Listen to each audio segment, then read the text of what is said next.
से धन्यवाद देना चाहता हूं इस देश के बड़े बड़े महानुभाव जो पार्लियामेंट में बैठकर क्या सही है क्या गलत है इसको तय करने का दावा कर रहे हैं। उनको धन्यवाद, उनकी पुलिस को धन्यवाद, मीडिया के उन चैनलों को भी धन्यवाद देना चाहता हूं।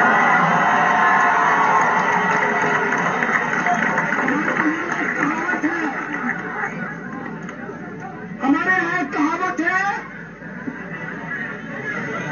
कि बदनाम हुए तो क्या हुआ, नाम नहीं हुआ। कम से कम जेएनयू को बदनाम करने के लिए ही उन्होंने प्राइम टाइम पे जगह दिया। किसी के प्रति कोई नफरत नहीं है, खास करके एबीवीपी के प्रति तो कोई भी नफरत नहीं है।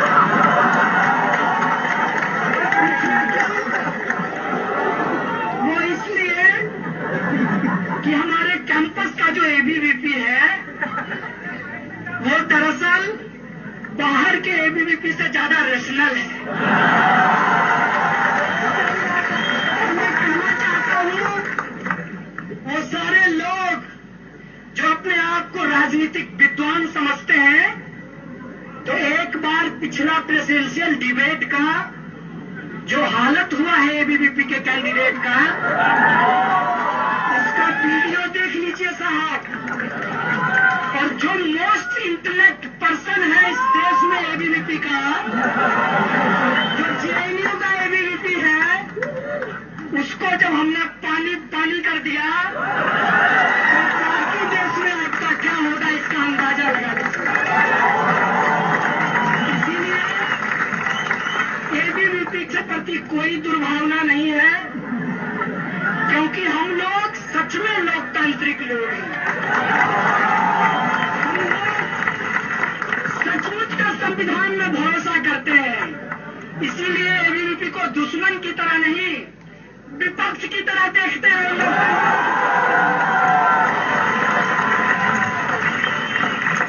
मेरे दोस्त, मैं तुम्हारा वीच हंटिंग नहीं करूंगा, क्योंकि शिकार भी उसका किया जाता है जो शिकार करने के लायक है।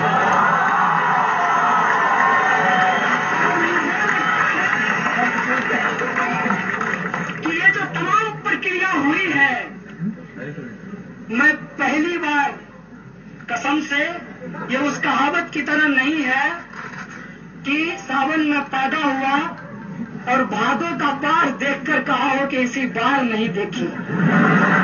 सच में कह रहा हूं, जेएनयू ने जो दिखाया है, जेएनयू जिस तरीके से खड़ा हुआ है इस देश के अंदर, सही को सही और गलत को गलत कहने के लिए,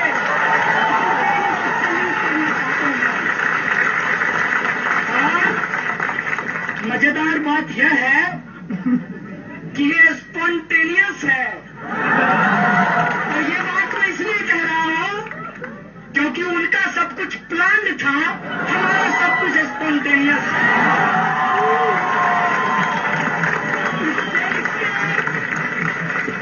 संविधान में, इस देश के कानून में और इस देश की न्याय प्रक्रिया में भरोसा है। इस बात का भी भरोसा है कि बदलाव ही सत्य है और बदलेगा। हम बदलाव के पक्ष में खड़े हैं और यह बदलाव होता है। पूरा भरोसा है अपने संविधान पर, पूरे तरीके से खड़ा होते हैं अपने संविधान के उन तमाम धाराओं को लेकर जो प्रस्तावना में कहा गया है। समाजवाद, धर्मनिरपेक्षता, समानता, उसके साथ खड़े हुए हैं। सवाल पूछ रहा था, मैं कहना चाहता हूं कि मैं आज भाषण नहीं दूंगा, आज मैं सिर्फ अपना अनुभव आपको बताऊंगा, क्योंकि पहले पढ़ता ज्यादा था, सिस्टम को झेलता कम था। इस बार पढ़ा कम है, झेला जाता है। इसीलिए तो कहूंगा जेएनयू में लोग ज्यादा रिसर्च करते हैं, प्राइमरी डेटा है भाई साहब, इंफॉर्मेशन है। पहली बात यह है कि जो प्रक्रिया न्यायालय के अधीन है उसके ऊपर मुझे कुछ नहीं कहना है। सिर्फ एक बात कहा है, और इस देश की तमाम वो जनता जो सच में संविधान से प्रेम करती है, जो बाबा साहब के सपनों को सच करना चाहती है, वो इशारों ही इशारों में समझ गया होगा कि हम क्या कह रहे हैं। जो मामला सब जुडिस है उस पर मुझे कुछ नहीं कहना है। प्रधानमंत्री जी ने ट्वीट किया है, कहा है सत्यमेव जयते। मैं भी कहता हूं प्रधानमंत्री जी, आपसे भारी वैचारिक मतभेद है, लेकिन सत्यमेव जयते चूंकि आपका नहीं, इस देश का है, इस संविधान का है, मैं भी कहता हूं सत्यमेव जयते। सत्य की जय होगी। और इस लड़ाई में वो तमाम लोग जो शामिल हैं, उनको एक बात बस कहते हुए अपना अनुभव आपसे शेयर करूंगा। बस वो एक बात यह है कि ये मत समझिएगा कि कुछ स्टूडेंट के ऊपर एक पॉलिटिकल टूल की तरह सेडिशन का इस्तेमाल किया गया है। इसको ऐसे समझिएगा कि मैं ये बात अक्सर बोला हूं अपने भाषणों में। हम लोग गांव से आते हैं, मेरे परिवार से भी शायद आप लोग मुखातिब हो चुके हैं। तो हमारे यहाँ रेलवे स्टेशन पे, जिसको स्टेशन कहा जाता है, वहां पर जादू का खेल होता है। जादूगर दिखाएगा जादू, बेचेगा अंगूठी, मनपसंद अंगूठी, और जिसकी जो इच्छा है वो अंगूठी पूर्ण कर देगी, ऐसा जादूगर कहता है। इस देश के भी कुछ नीति निर्माता है, वो कहते हैं काला धन आएगा, हर हर मोदी, महंगाई कम होगी, बहुत हो गई, सही मत सही है, अब की बार ले आइए, सबका साथ सबका विकास। वो सारे जुमले आज लोगों के जहन में हैं। हालांकि हम भारतीय लोग भूलते जल्दी हैं, लेकिन इस बार का तमाशा इतना बड़ा है कि भूल नहीं पा रहे हैं। तो कोशिश ये है कि उन जुमलों को भुला दिया जाए, और ये जुमलेबाज कर रहे हैं। और उसको कैसे भुलाया जाए? तो ऐसा करो, इस देश के तमाम जो रिसर्च फेलो हैं उनका फेलोशिप बंद कर दो। लोग क्या करने लगेंगे?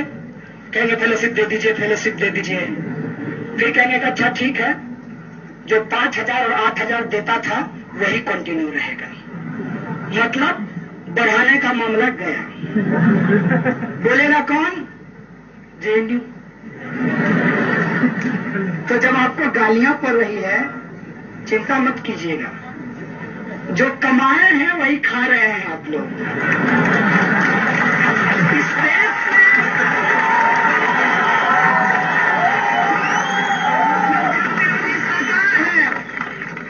उस जन विरोधी सरकार के खिलाफ बोलेंगे तो उनका साइबर सेल क्या करेगा? वो डॉक्टर्ड वीडियो भेजेगा, वो आपको गालियां भेजेगा, और वो गिनेगा कि आपके डस्टबिन में कितना कॉन्डोम है। लेकिन ये बहुत गंभीर समय है, इसीलिए इस गंभीर समय में हम लोगों को गंभीरता से कुछ सोचने की जरूरत है कि जेएनयू पे हमला एक नियोजित हमला है। इस बात को आप समझिए।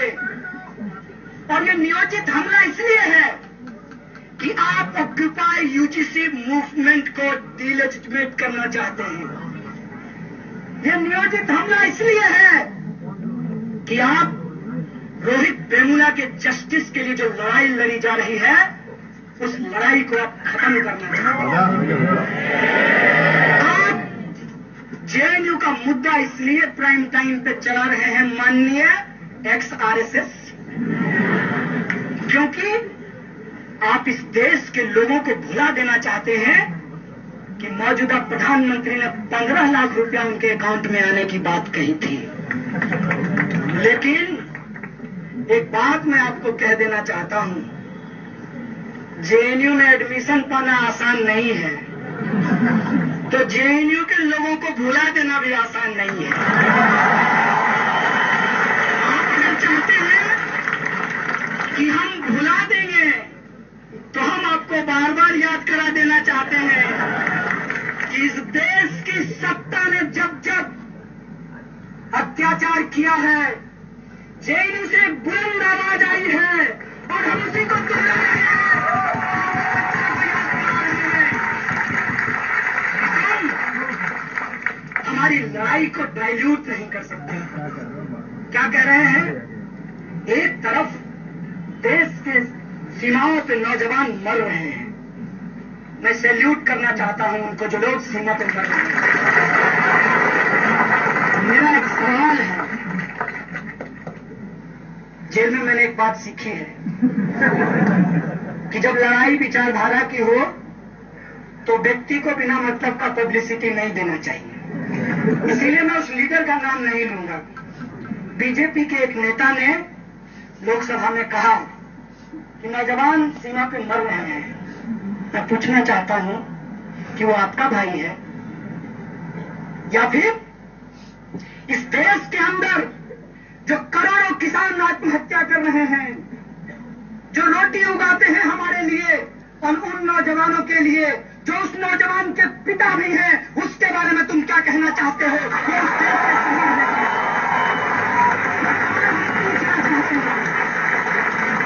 पूछना चाहते हैं कि जो किसान खेत में काम करता है, मेरा बाप, मेरा ही भाई फौज में भी जाता है और वही मरता है, और तुम ये बाइनरी बना करके देश के अंदर एक झूठा डिबेट मत खड़ा करो। जो देश के अंदर भी मरते हैं, देश की सीमा पर भी मरते हैं। हमारा सवाल है कि तुम पार्लियामेंट में खड़ा होकर किसके खिलाफ राजनीति कर रहे हो? वो जो मर रहे हैं उनकी जिम्मेवारी कौन लेगा? लड़ने वाले लोग जिम्मेवार नहीं हैं, लड़ाने वाले लोग जिम्मेवार हैं। शांति मुझे याद आ रही है, शांति नहीं तब तक जब तक सुखभाग न सबका सम होगा। नरका सम है, इसलिए मैंने जेएनयू में जनरल सेंसिटिव होते हुए सबका कर दिया। शांति नहीं तब तक जब तक सुखभाग न सबका सम होगा, नहीं किसी को बहुत अधिक और नहीं किसी को कम होगा। इसीलिए युद्ध के लिए जिम्मेवार कौन है? कौन लड़ाता है लोगों को? कैसे मर रहे हैं मेरे पिताजी और कैसे मर रहा है मेरा भाई? हम पूछना चाहते हैं ये बाइनरी बनाने वाले प्राइम टाइम के 2 टकिए स्पीकरों से।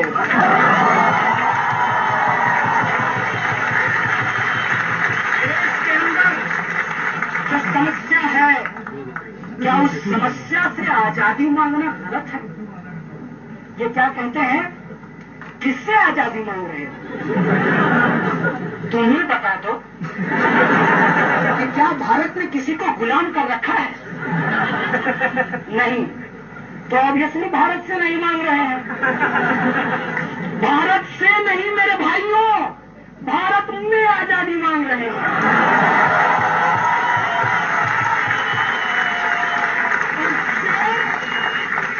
में फर्क होता है।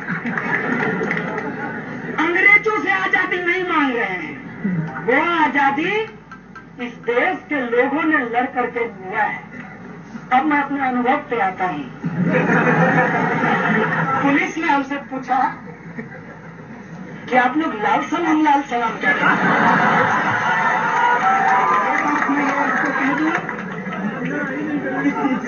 जी ये इन्वेस्टिगेशन का पार्ट नहीं था। पुलिस हमको कभी खाना खिलाने के लिए, कभी मेडिकल कराने के लिए ले जाती थी। और हम जेएनयू के लोग, उसमें से भी मैं ब्रह्मपुत्रा का, तो मैं बिना बात किए रहता कैसे? तो मैं उनसे बात करने लगा और बात किया तो वो आदमी भी वैसा निकला जैसा मैं। पुलिस में कौन नौकरी करता है? जिसके पिताजी किसान हो, जिसके पिताजी मजदूर हो, जिसके पिताजी कमजोर वर्ग के हो, वही पुलिस की नौकरी करता है। मैं भी इस देश का one of the backward state Bihar से आता हूं। मैं भी एक गरीब परिवार से आता हूं, मैं भी एक किसान परिवार से आता हूं, और पुलिस में भी गरीब परिवार के लोग ही नौकरी करते हैं। मैं कांस्टेबल, हेड कांस्टेबल और इंस्पेक्टर तक की बात कर रहा हूं। आईपीएस साहब से मेरा ज्यादा इंटरेक्शन नहीं है। तो वो जो सिपाही था उससे बातचीत हुई, और जो भी मैं अनुभव कहूंगा वो बस बातचीत का हिस्सा है। उसने पूछा कि लाल सलाम क्या है? हमने कहा लाल मतलब क्रांति, सलाम मतलब क्रांति को सलाम। तो कहा मतलब समझ में नहीं आया। बोले इनकलाब जिंदाबाद। बोला जानते हैं? तो बोले क्रांति को ही उर्दू में इनकलाब कहते हैं। कहा ये स्लोगन तो एबीवीपी भी लगाती है।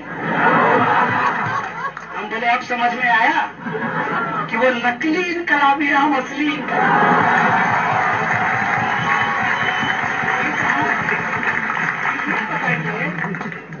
कि आप लोगों को बहुत सस्ता सब कुछ जेएनयू में मिला है। हम बोले एक बात बताएं। बोला बताइए। बोले आपके साथ ऐसा क्यों नहीं हुआ कि आपका अभी जो हालत है, क्योंकि वो 18 घंटे ड्यूटी करता था, मैंने देखा उसको, और आपको ओवर टाइम मिलता है? बोला नहीं। तो बोले कहाँ से लेते हैं? बोला यही होता है ना जिसको आप करप्शन कहते हैं। तो जितना भत्ता मिलता है, अब वर्दी के लिए उनको 110 रुपया मिलता है। इतने में तो आप बताइए अंडर गारमेंट्स ना है, वर्दी। ये बात में खुद सिपाही बोल रहे हैं। हमने कहा इसी से तो आजादी चाहते हैं, भुखमरी से, भ्रष्टाचार से।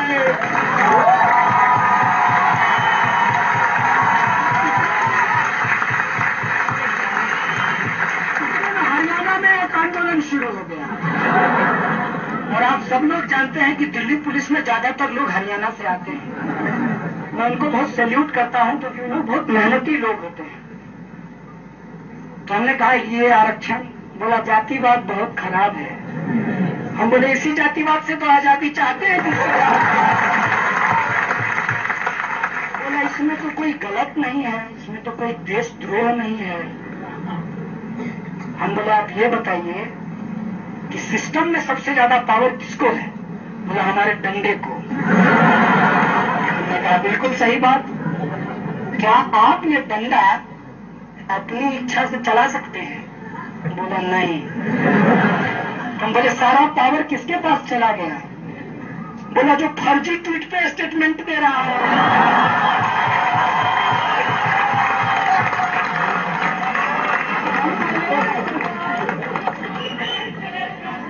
हम बोले हम इसी फर्जी ट्वीट करने वाले जो संघी लोग हैं उनसे आजादी चाहते हैं। कुछ कहूं दोस्त, अब ऐसा लगता है कि हम और तुम एक साथ खड़े हैं। हम बोले यार इसमें एक दिक्कत है। जब सारे मीडिया के लोगों को नहीं कह रहा हूं, हम्बली बोल रहा हूं, क्योंकि सारे मीडिया के लोग वेतन वहां से नहीं पाते हैं, कुछ लोग वहीं से वेतन पाते हैं।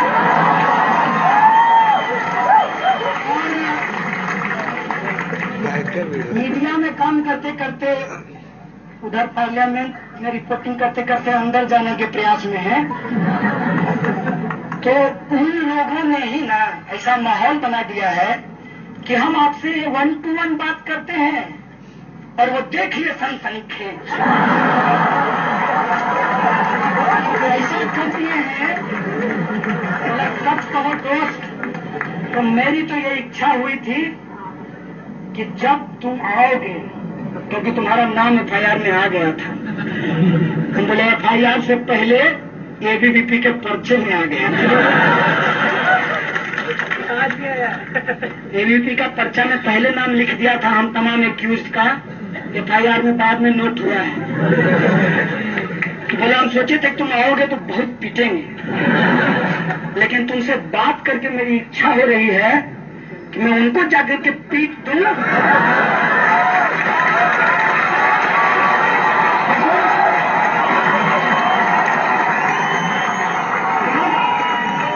बहुत गंभीर बात कहा है उसने, और मैं इस पे ध्यान दिलाना चाहता हूं मीडिया के माध्यम से पूरे मुल्क के लोगों को। सिपाही ने, जो मेरी तरह एक आम परिवार का लड़का है, जो मेरी तरह PhD वो भी करना चाहता था, लेकिन उसको JNU नहीं मिला, जो मेरी तरह इस देश की व्यवस्था को समझकर लड़ाई को लड़ना चाहता था, साक्षर और शिक्षित का फर्क समझना चाहता था, आज पुलिस की नौकरी कर रहा है। यहाँ JNU खड़ा होता है, इसीलिए आप JNU के आवाज को दबाना चाहते हैं कि एक कमजोर आदमी PhD ना कर सके, क्योंकि शिक्षा जो बेची जा रही है वहां पे लाखों रुपया देने के लिए उसके पास फीस नहीं होगा, इसलिए वो PhD नहीं करेगा। इसलिए आप बंद करना चाहते हैं उन तमाम आवाज को जो यूनाइट हो सकता है, चाहे वो सीमा पे खड़ा हो, चाहे खेत में अपनी जान दे रहा हो, या JNU में आजादी के लिए संघर्ष कर रहा हो। आप उस आवाज को मिलने नहीं देना चाहते हैं। मैं आपको कहना चाहता हूं कि बाबा साहब ने कहा था कि राजनीतिक लोकतंत्र से काम नहीं चलेगा, हम सामाजिक लोकतंत्र स्थापित करेंगे। इसीलिए हम भारत संविधान की बात करते हैं, और लेनिन ने कहा है democracy is indispensable to socialism. इसीलिए हम डेमोक्रेसी की बात करते हैं, इसीलिए हम फ्रीडम ऑफ एक्सप्रेशन की बात करते हैं, इसीलिए हम इक्वलिटी की बात करते हैं, हम इसीलिए सोशलिज्म की बात करते हैं कि एक चपरासी का बेटा और एक राष्ट्रपति का बेटा एक स्कूल में पढ़ाई कर सके।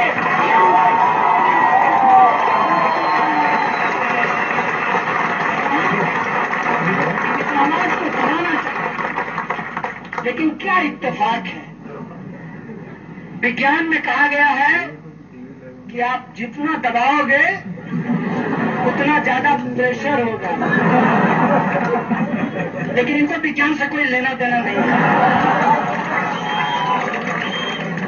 क्योंकि विज्ञान पढ़ना एक बात है, वैज्ञानिक होना बहुत दूसरी बात है। तो वो लोग जो वैज्ञानिक सोच इस देश में रखते हैं, अगर उनके साथ संवाद स्थापित किया जाए तो इस मुल्क के अंदर जो आजादी हम मांग रहे हैं, भुखमरी और गरीबी से, शोषण और अत्याचार से, दलितों, आदिवासियों, महिलाओं और अल्पसंख्यकों के अधिकार के लिए, वो आजादी हम लेकर रहेंगे। और वो आजादी इसी संविधान के द्वारा, इसी संसद के द्वारा और इसी न्यायिक प्रक्रिया के द्वारा हम सुनिश्चित करेंगे इस मुल्क में। ये हमारा सपना है, यही बाबा साहब का सपना था, यही साथी रोहित का सपना है। देखो, एक रोहित को मारे हो, उस कंटिन्यूएशन में जिस आंदोलन को तुम दबाना चाहे थे, वो आंदोलन कितना बड़ा बनकर के उभरा है, कितना बड़ा बनकर एक बात और है, अपने जेल के अनुभव से कहना चाहता हूं कि हम JNU के लोग, और ये मेरा सेल्फ क्रिटिसिज्म है, अगर आप लोगों को भी अपना सेल्फ क्रिटिसिज्म लगे, इसको मानिएगा जरूर। हम JNU के लोग सभ्य शालीन तरीके से बात तो करते हैं, लेकिन बहुत ही भारी टर्मोलॉजी में बोलते हैं। और ये बात इस देश के आम लोगों को समझ में नहीं आता। उनका दोष नहीं है, वो ईमानदार, नेक, समझदार लोग हैं। आप ही उनके लेवल पे लाकर के चीजों को नहीं रखते हैं। और उनके पास पहुंचता क्या है? उनके पास पहुंचता है, जल्दी फॉरवर्ड करो, मनोकामना पूरा होगा। जल्दी ज्यादा से ज्यादा ग्रुप में भेज दो। अब लोगों देखते हैं, OLX पे बेचते हैं। ये जो बेचने की मानसिकता बनाई गई है इस देश के अंदर, उसके साथ हमको संवाद स्थापित करना है। और मैं जेल के अनुभव से कहना चाहता हूं कि मुझे जेल में 2 बाउल मिला। एक का कलर कटोरी, एक का कलर ब्लू था और दूसरे का कलर लाल था। कटोरी को देखकर बार बार ये सोच रहा था कि मुझे डेस्टिनी पे तो कोई भरोसा नहीं है, भगवान को भी नहीं जानते हैं, लेकिन कुछ अच्छा इस देश में होने वाला है कि एक साथ लाल और ब्लू कटोरी है। वो प्लेट मुझे भारत की तरह दिख रहा था और वो ब्लू कटोरी मुझे अम्बेडकराइट मूवमेंट लग रहा था।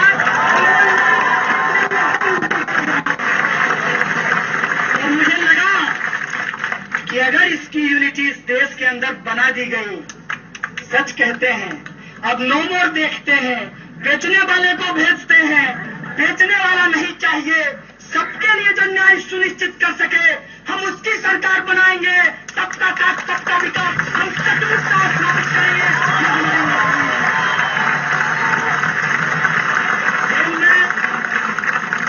कड़ा पहरा था,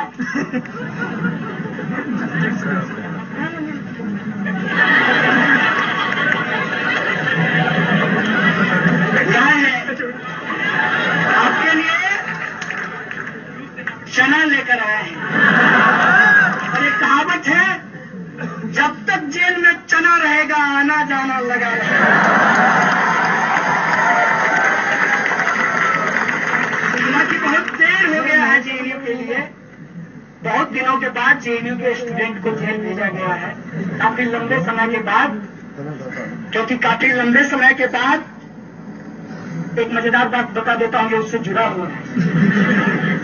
आज माननीय प्रधानमंत्री जी का आदरणीय बोलना पड़ेगा ना,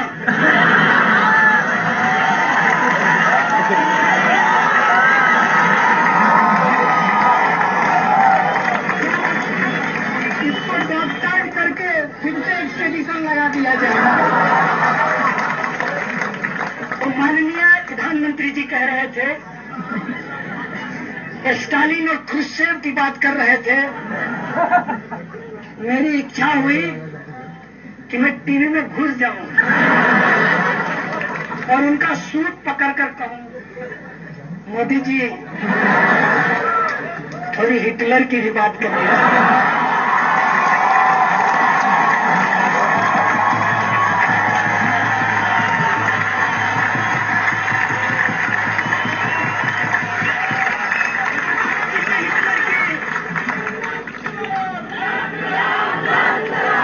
हिटलर की, मुसोलिनी की बात कर दीजिए जिसकी काली टोपी लगाते हैं, जिसे आपके गुरुजी गोलवलकर साहब मिलने गए थे और भारतीयता की परिभाषा जर्मन से सीखने का उपदेश दिया था। तो हिटलर की बात, खुर्शेव की बात, प्रधानमंत्री जी की बात, उसी वक्त योजना की बात हो रही थी। मन की बात करते हैं, सुनते नहीं हैं।